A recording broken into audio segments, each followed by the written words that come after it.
Go. The CEO of Chase, Jamie Dimon, is warning that the biggest risk to the economy is stagflation. Yeah. And after Thursday's numbers, that does look possible. It does look possible, guys. I don't know, think about this. First, you had high inflation, which they're having a tough time battling. Then that creates lower GDP, and that just came out. So and significantly lower. Yeah, a lot lower than projected as well. Jerry, can you show that bar chart? And so what was interesting as we were digging down this rabbit hole on stagflation, which is what Jamie Dimon said. By the way, he's the CEO since 2006 of J.P. Morgan Chase. So the guy does know a little bit about the economy, and a lot of people do listen to him. He's got an incredible letter to his shareholders. A lot of these guys are pretty transparent with what they think is going to happen. But the next shoe to fall, of course, Jerry, if you could put that back up, is going to be the unemployment. And what was interesting as we were digging down this road was that high inflation and low GDP actually create higher unemployment. Well, basically, you're going to have stagflation before you have the unemployment. So you're going to have the slowdown of the GDP, heightening of inflation, which is exactly what we saw in Thursday's report. And if that continues, that will create layoffs. So... Right. And by the way, you guys might remember that it's the opposite of what you would think. But the Fed actually believes low unemployment is inflationary.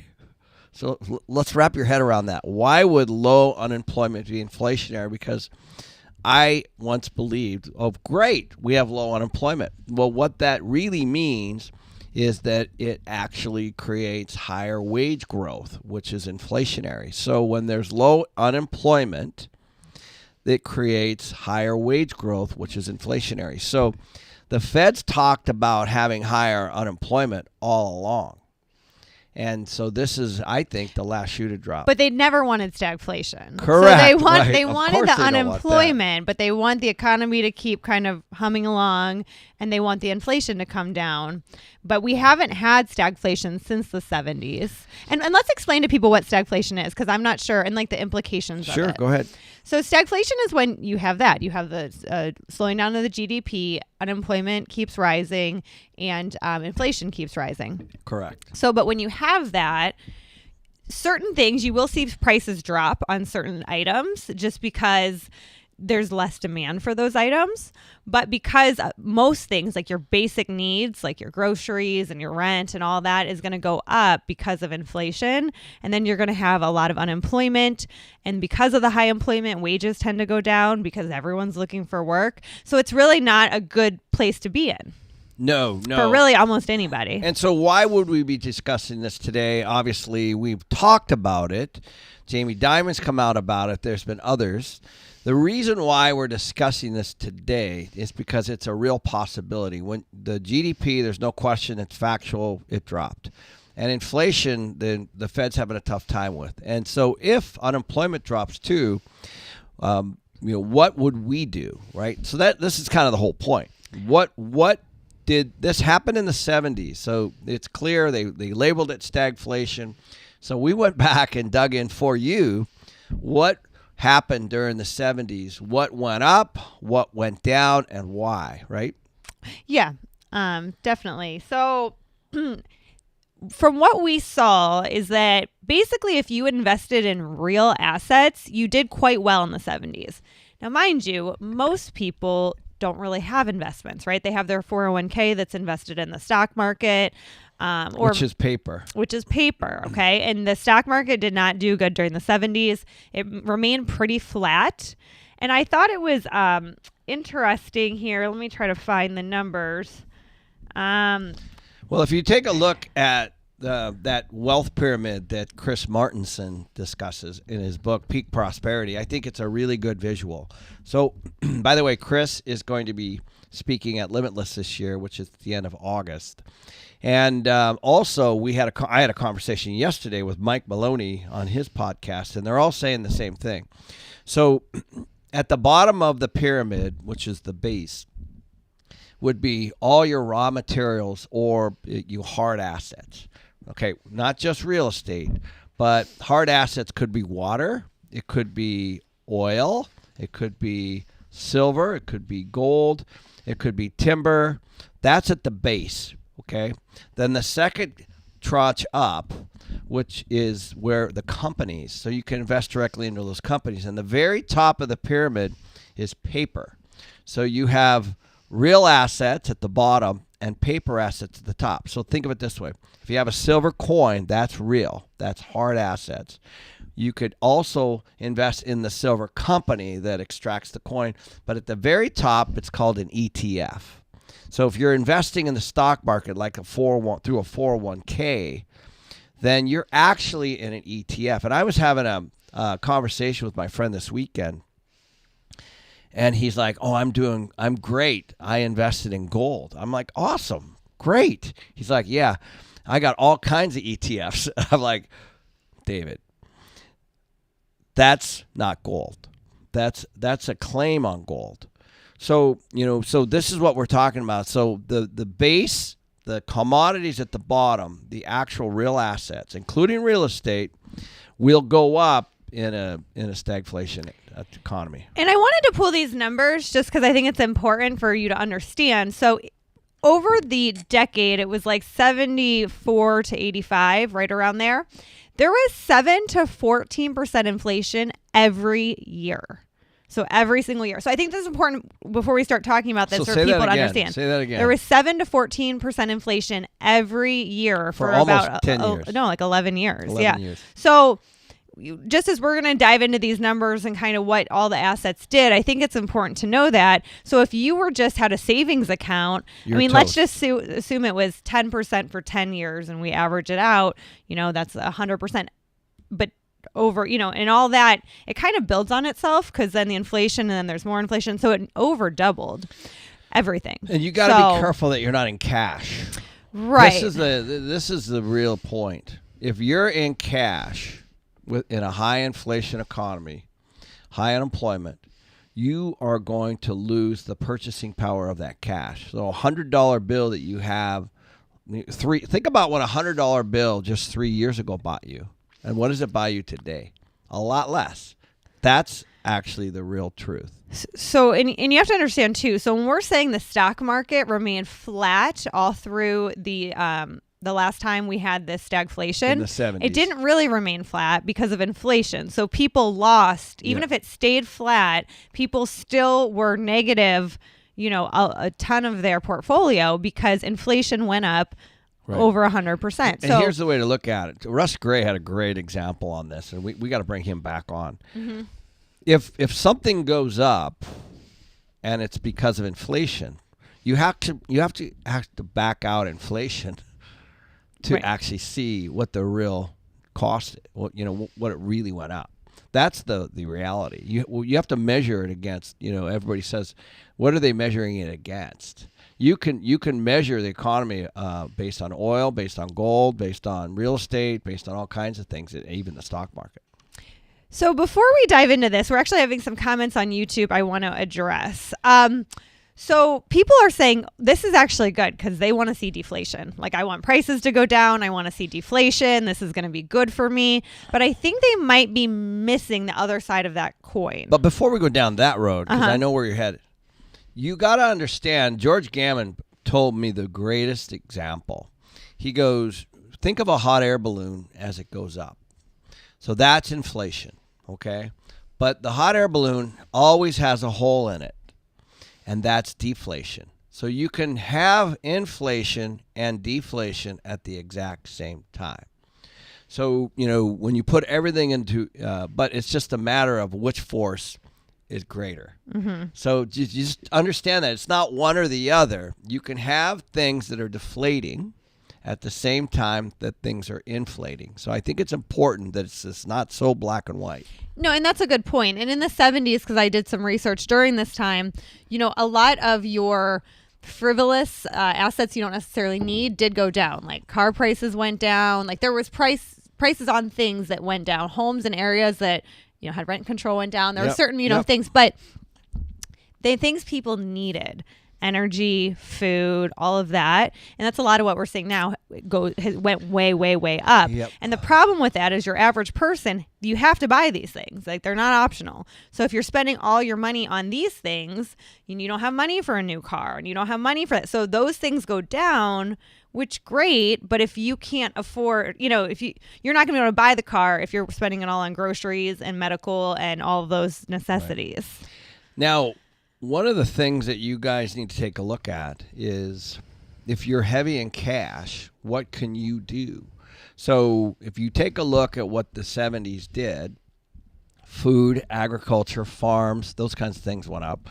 Gold, silver definitely went up. Oil went up. Real estate went up. So study what happened during stagflation in the 70s if you want to get ahead of this. That's what we're doing. That's where I want to be. You guys may or may not know, and I have gold, but I'm not I wouldn't consider myself a gold bug. I just like to be in lots of different things. Gold went up from, was it 1,900 or 2,000 an ounce in January of this year, to 2,400. It hit 2,400, so it went up $400 an ounce. Now, of course, I can jump right back down, of course. So I don't really look at gold as an investment. I actually look at it as more of a hedge against the dollar.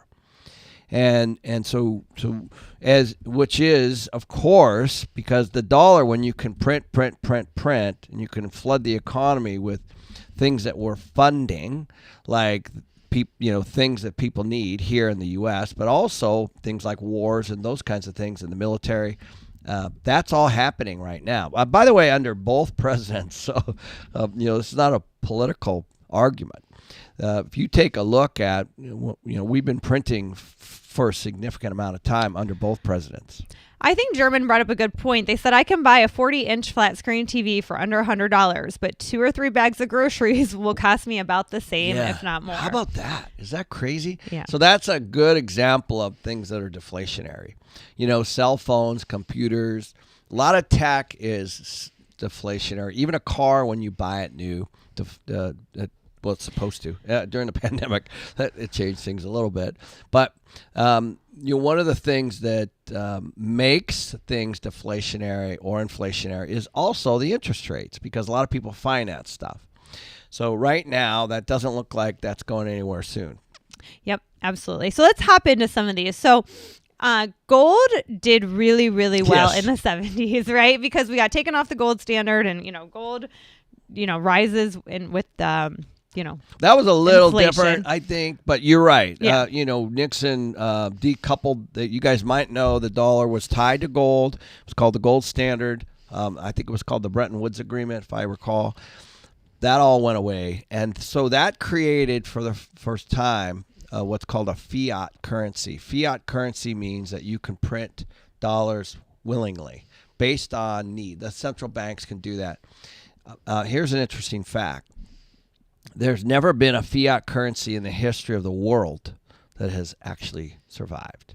Not once. Ever.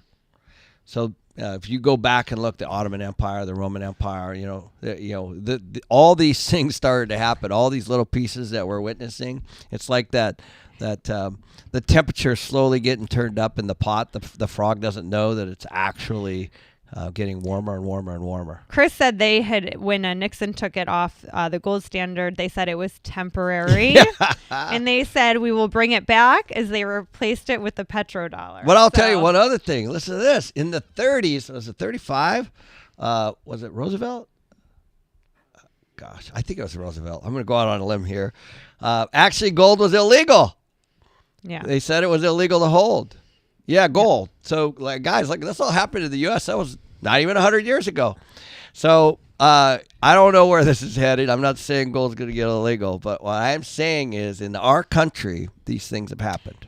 So let's go over kind of what gold did. So in 1971, gold was trading at $35 an ounce. That was the fixed price. That was the fixed price. And then by the time the decade ended, inflation, was at 14%. Gold was at $850 an ounce. In 10 years? Yep, in 10 years. So that's a $2,300 or 2,300% gain. And so obviously having, precious metals, silver went from $1.55 to $5.40. So it's a cheaper metal, but it still, kind of went with the inflation. Before we jump off of that, I also want to point out, don't forget, we had a couple things happening.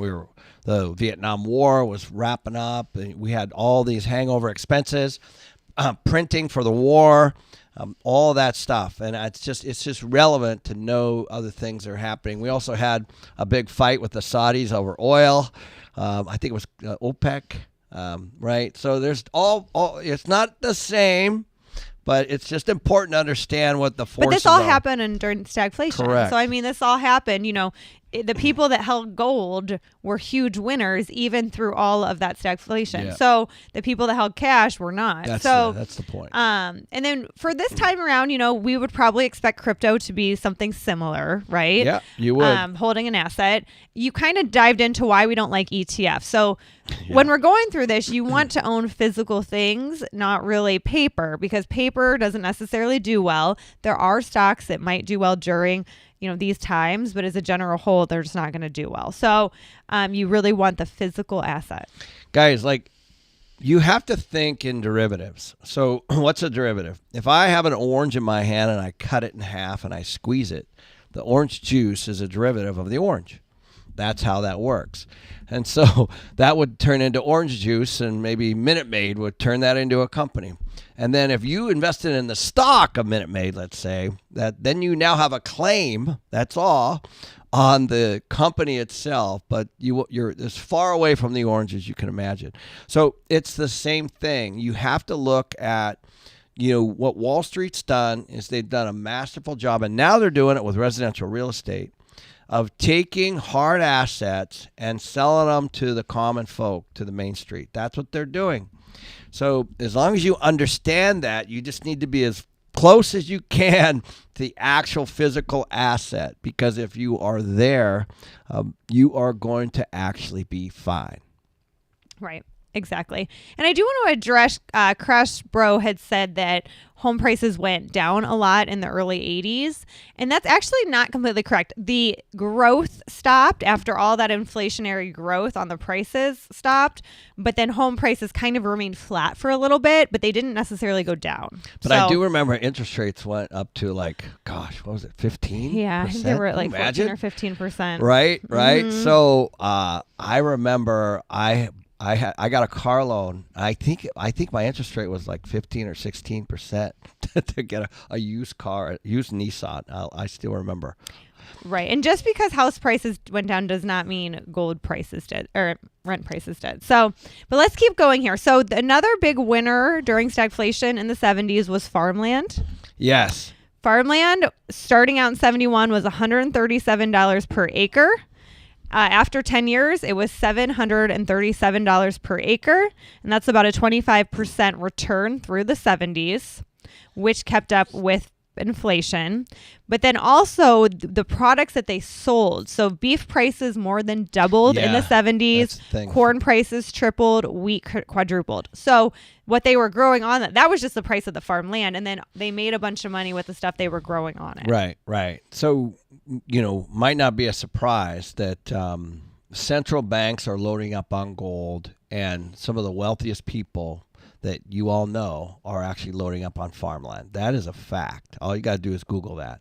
So I was looking at, because I interviewed Mike Maloney yesterday with goldsilver.com. He's also coming to Limitless, by the way.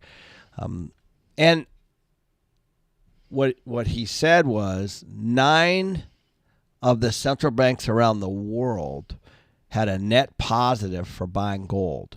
So what they're doing is they're doing this repatriation, and they're purchasing gold. So why would a central bank produce or purchase gold? For the same reason you should. They don't like dollars. The world trades on U.S. dollars, and oil trades on U.S. dollars until recently, and that's a whole complex issue, because now countries are not happy with the dollar because of what we've been doing as with those dollars. And so if I'm handing, let's say, Saudi Arabia dollars, and then I'm printing the heck out of them. I'm guessing that Saudi Arabia's not going to be very happy.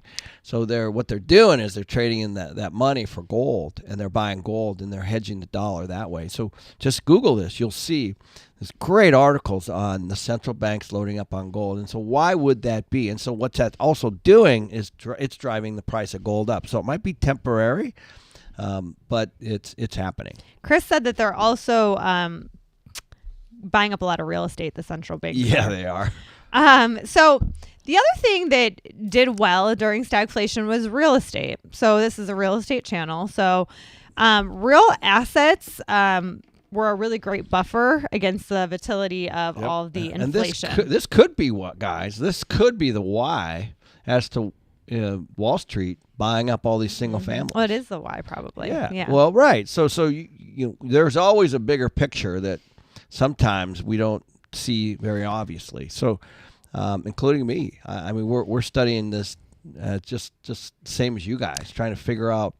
But it's clear that Wall Street is buying real estate from Main Street. So I thought it was interesting. So from 74 to 85, rents increased 7 to 12% each year. If you go back to what I said, inflation was 7 to 14% each year. So basically, rents completely kept up with the inflation numbers. Right. Which I think that's really that's the whole goal, right? Is to keep up with this inflation. That's it, guys. So, this is all you're trying to do is ride that train, the same train, because if you're sitting in cash and you have that kind of inflation, that trip to the grocery store is going to be more. That same $100 bill that you had 3 years ago, just think of that. Things are more expensive today, just in the last few years. And so if you were a saver, and let's say you had a 10 grand 3 years ago, your dollar's not going as far, and that's all. So what can you be in that's all boats what do they say that all boats rise? You want to be in that another boat that's rising at the same pace, just so that you're not losing ground. Yeah, and I think it's worth noting that rent jumped for 12% from 79 to 80, and that was kind of towards the end of that stagflation mark, which means that, if we go into a point of stagflation, we've already seen so much rent growth over the last few years that it could really, when you get to the end of stagflation, things kind of start to really go up faster before they kind of slow down and stop. Yeah. So I don't remember that time. I was obviously very young, but I would tell you, just because many of you might not have ever experienced it doesn't mean that it didn't happen. And you have to study history at least. And there's going to be people that said it's not the same. It's not the same. Well, I will tell you, the narrative that we're getting from a lot of these bureaucrats and media, even, you have to dig deeper, because I think the gold standard, of course, that's temporary. It was not temporary. It was permanent. They did outlaw gold. This inflation was supposed to be transitory. Yeah, right? that was guys, this is happening. The positioning statements that you're seeing, you have to dig deeper. Well, and you have to dig deeper, and to your point, you have to worry about what Wall Street's doing. And Eli made a good point. He said, so if you're losing assets to the bank, it doesn't necessarily end up with the people. It might actually end up with Wall Street this time. That's true. Yeah, I mean, for the first time that I can remember, they've always competed for the call it the commercial stuff. Most of Wall Street is the debt and equity. Most of those big, tall, beautiful buildings and office buildings, that's already Wall Street. I mean, there are some syndications, but you're talking about and by the way, that's all managed money. So when we talk about Wall Street, that's your money, by the way. That's pensions, that's 401ks, that's retirement. Doesn't matter what country you're in. But somebody's managing that money, and somebody's putting that in all kinds of things, not just real estate. So now it's just moving down. We've always had that in the multifamily side, but now it's actually moved all the way down to the residential.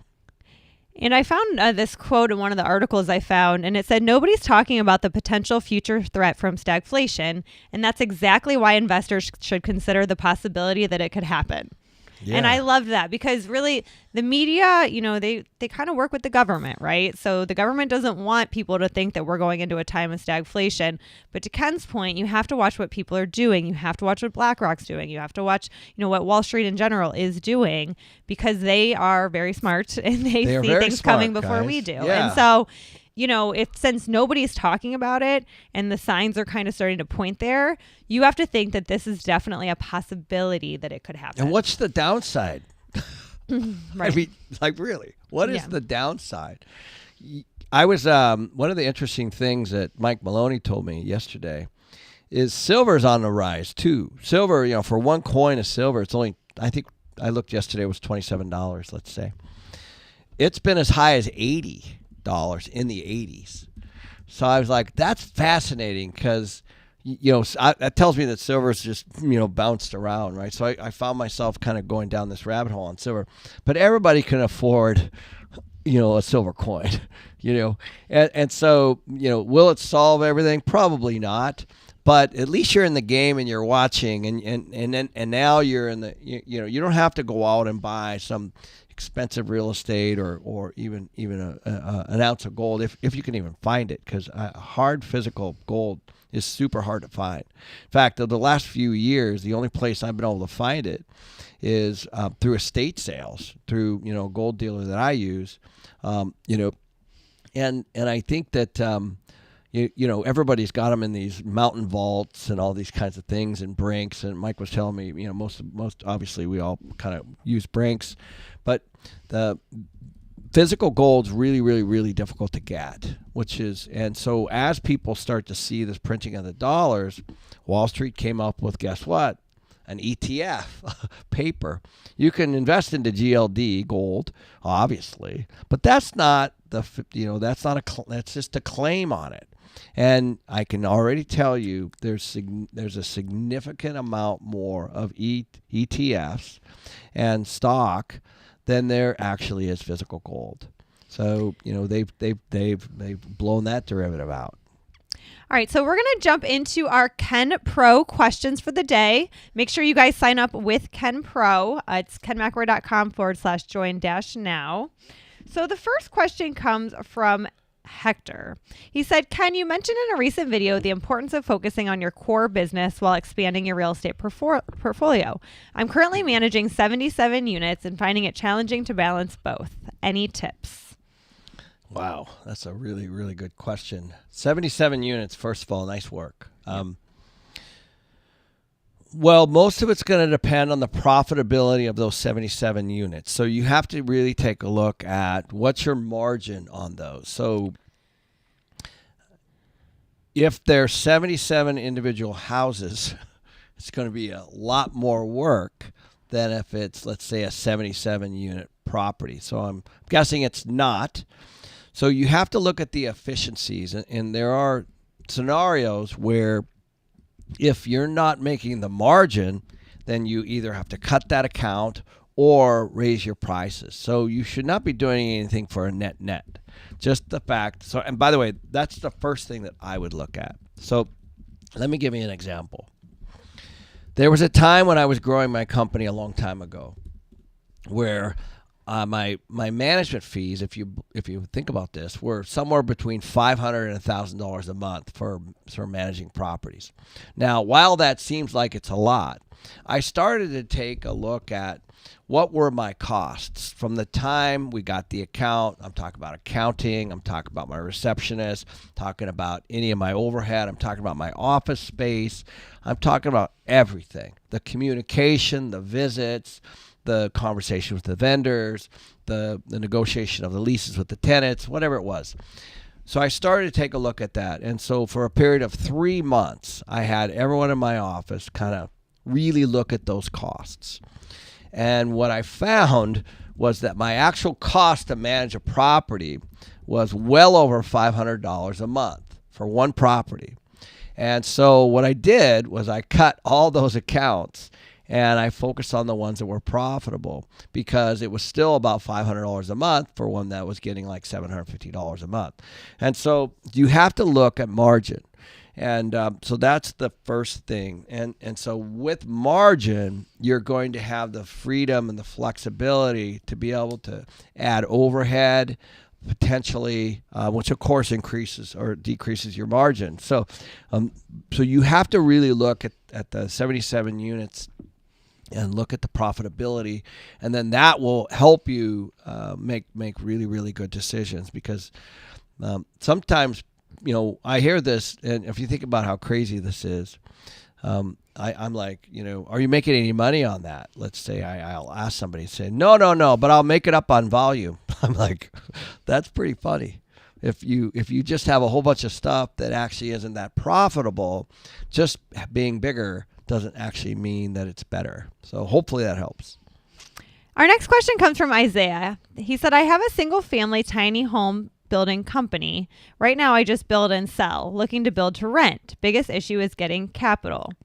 Banks do not want to loan to me as I'm only 3 years in doing this and I don't show a profit on my tax returns. How do you get around this bank requirement? How can you make them look at future cash flows, not current? Yeah, you're probably not going to be able to, especially now. Banks are pulling back. So you have to look at alternative sources of capital. And one of the greatest things that you could do is literally, especially because you have a track record, is just bring on a partner for individual projects. So, bypass the banks. The banks are not the only option. Right. So what I would do if I were in your situation, it sounds to me like you have a really, really, you're onto something here, is I would go look at a project, let's say 8 or 10 units. And I would say, I'll bring all the construction, development, and everything off all this infrastructure, and I'll do this. You want a sweat equity piece for this. This is how partnerships get put together. But you bring all the capital. I'll tie up the land, and then you work some kind of profit split. You do not need banks. You might need banks to put a permanent loan on later. But if you're doing small little deals, you do not need them. And now, here's what they will do for you. If you can find a partner to come in, take down the land, build, let's say 4 or 8 units cash, which I've seen lots of people do. When that's done and in service, because a bank is looking at risk. If you just have a vacant piece of land and you say I'm a good guy, and I've had 3 years in this, they're looking at everything as risk. But if they're coming to you after you have 8 units and they're physically done, it's a very different conversation, because now they actually have some collateral. So what you need is somebody before the banks, and then you can actually take out that partner with bank money, because now the bank is actually, they have 8 units that they actually can loan against. And that's, my friend, is how you pay back your partner. So that is the right way to do it. And you don't need a bank to start, but they can be your takeout later. And that's what a bank wants. It's even difficult for me after 20 some years of building and being a developer and a contractor. The banks are always looking at risk. They're diving deep, and banks are squeamish right now because of mostly on the commercial side, especially small and regional banks. And also, I do want to touch on the fact that a lot of communities, we have a friend doing build to rent right now in Texas, and they don't want those. So they want multifamily, because obviously you can get a lot more units per area. So they were telling us that the utility hookups per unit are 8 times higher. Yeah. Which does add up in every. So they're trying to make it difficult to do build to rent. So just make sure before you start, you have all your costs and you understand how the city feels about it. And one thing to consider, since you got the tiny home, is go look for mobile homeowners. Mm-hmm. I'm telling you, go find a mobile home owner partnership that they're struggling to get product, and so maybe there's a tiny home community you can build within this project. And now what you're doing is you're delivering value, and they provide the land, and so there's a lot of ways to skin this. But I love the fact that you've got the solution with the tiny home. So I want to touch on Lyle's question from YouTube. He's asking, Ken and Danille, I've been told by my property manager I'm too nice for the business and I get taken advantage of by tenants. How can I start putting myself first and getting my rents to market? I lost money last year. So nice work, by the way. There's nothing wrong with having compassion for your tenants, but you can. I'll let Danille talk about this one because she had to learn the hard way. Okay, well, let me paint the picture first. Danille, I've been in this business a long time. I've seen a lot. I certainly haven't seen everything. When Danille got into the business, I was in her ear all the time, and she just had to do things her own way, and she did. So I'm a good landlord. She got pushed around when a I lot. say certain things on here, people, oh, you're a slumlord. No, I'm a great landlord. I fix things, in a very timely manner. My properties are nice. My tenants stay. They like me, whatever. But it's not a friendship relationship. It's a business relationship. And, I always keep my rents a little under market to stay full, but I definitely raise them. I mean, a little under market in 2020 is much different than a little under market in 2024. And they still will stay. And if they don't, then they will find something that better suits them. So I have raised rents and people have stayed. I've raised rents and people have moved. It's never been a bad situation. They'll just find something that's more suitable for them or something a little less expensive. But, I've even had one of my tenants got upset with me because her rent went up a lot from 2020 to 2021 or 2021 to 2022. Can't remember. And, so she told me, I'm canceling. This is ridiculous. Then she started looking around, realized she's still under market. It's just rents went up that much. But I also want to point something out. And she stayed. I want to point out one thing because I was telling Danille, the fact that you're so far under market is your problem. Yeah. So what happened was that was true. When you put that rent increase to market or just under market, it was a shock. So that's part of the problem. You have to slowly just keep up with market, and you don't have to be, super aggressive. But this is part of the issue. If you're 500, 600, 700, even 1,000 under, which I've seen, you're now in no man's land.